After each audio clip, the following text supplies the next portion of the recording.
Hey everyone, welcome back to my channel. I'm really excited for today's video because we are going to be doing a bake with me. I've been wanting to do this video for a really long time and I'm super excited for you guys to see it and to watch what I baked. So I am going to be planning in this recipe organizer. I just recently bought it. It is a classic size. I switched out the covers and used a cover from a Happy Notes that came out a couple years ago in the recipe line. And then I also added some red plastic discs. I originally had the smaller version of the same planner, but it just wasn't enough room to put all the recipes in it.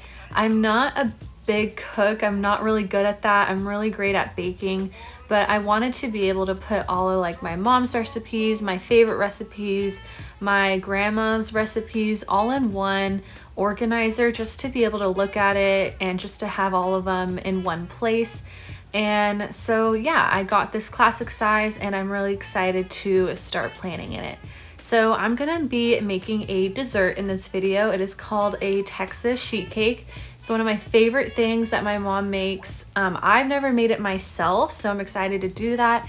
It's not a super easy recipe, but it's not like super hard either, but there are a lot of steps to making it, so it's gonna be pretty interesting. I'm gonna start out by adding some stickers to the sheet. Before I start writing out the recipe, I grabbed some stickers from one of the really old student planners. It's that purple one, I forget the name of it, but I grabbed a couple stickers from there. Also, I printed out a picture of the sheet cake and I wanted to add it into this recipe organizer so that I can know what it looks like, and I just thought it'd be fun to add it into this page. I also grabbed stickers from Encourager, so I just wanted to do a fun, cute little colorful spread so that I can look back on it and think it's really cute and whatever. So I added some really fun washi, and then I'm just gonna keep adding some stickers and then we'll get started with the recipe.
So on the first page, I'm going to be writing out the recipe for the cake, and then for the icing, I will do on the other side of the page.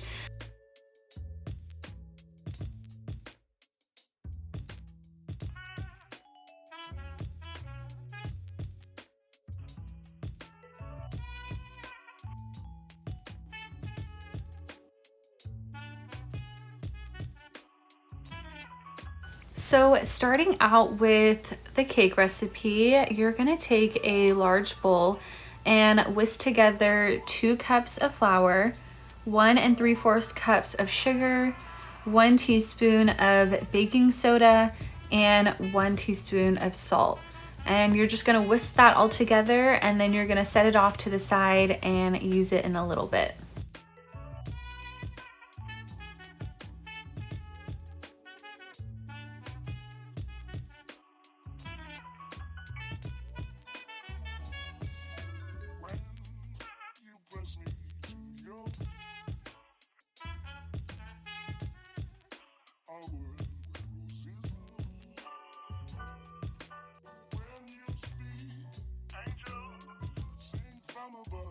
Then in a saucepan over medium heat, you're gonna add 1 cup of butter. I cut it up into tablespoons before I added it to the saucepan.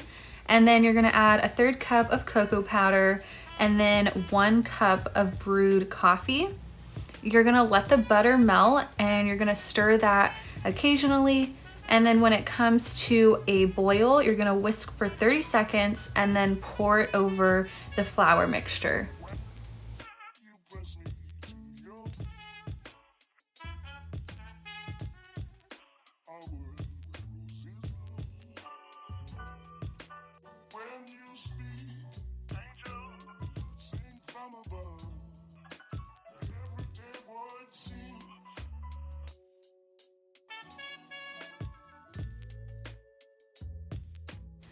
And then after adding it to the flour, you're just gonna mix it around and make sure it's all spread out evenly. And then it should end up looking like that. Then in a measuring pitcher, you're gonna take a 1/2 cup of buttermilk, 2 large eggs, which are slightly beaten, and then 1½ teaspoons of vanilla extract. And then you're gonna add that to the same bowl.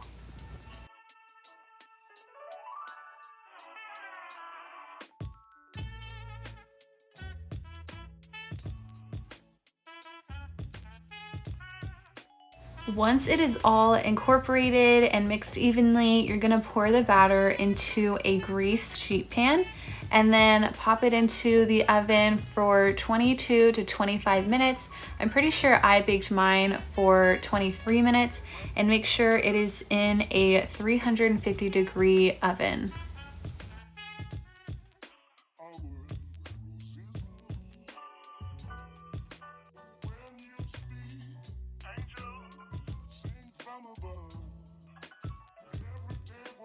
Then before we start doing the icing, I'm just gonna add some cute stickers to the back side of the page just to decorate it a little bit.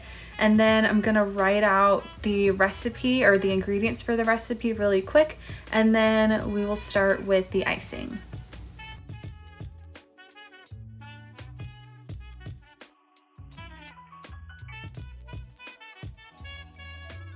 All right, so you'll want to start the icing right when the cake comes out. It should come out looking like this. In a large saucepan, you're gonna add 3/4 cups of butter, 1/3 cup of cocoa powder, 1/3 cup of whole milk, a 1/4 teaspoon plus a pinch of salt, and all of this should be over medium heat. You're gonna allow the butter to melt a little bit, and then you're gonna stir in 3 cups of sifted powdered sugar and 1 teaspoon of vanilla extract. So make sure you sift the powdered sugar before adding it. The recipe that I was going off of didn't tell me to sift it. I don't know why I didn't just ignore it, but it didn't break down the powdered sugar evenly. So when I added it to the cake, as you're seeing here, there are little clumps of powdered sugar, which isn't the end of the world. I mean, who doesn't love powdered sugar? But after all of that is melted together, you're just gonna pour it right onto the cake. And even though the cake is warm, like, you don't want the cake to cool down. You want to add the icing while the cake is still warm. And so the icing is just gonna like seep into the cake, and it's just so good. It's such a great chocolate cake. Yeah, definitely one of my favorites. After you pour it on, you can add any toppings you want. I added these really cute Easter themed sprinkles. You don't have to add them. You can add something else. You can do whatever you want at this point. And that is pretty much what it looks like. It's a pretty self-explanatory recipe, but it did take me a while to do because I was filming and whatever, but I love baking. It's super therapeutic for me. I really enjoyed putting this together, and I enjoyed decorating it into my recipe planner as well. So I hope you enjoyed watching this. If you have something else that you would like me to bake or some other kind of video you'd love to see, please let me know in the comments. I really enjoyed it. I also will be attaching the recipe in the description of this video so you can try it out for yourself. Thank you so much for watching, and I'll see you in the next video.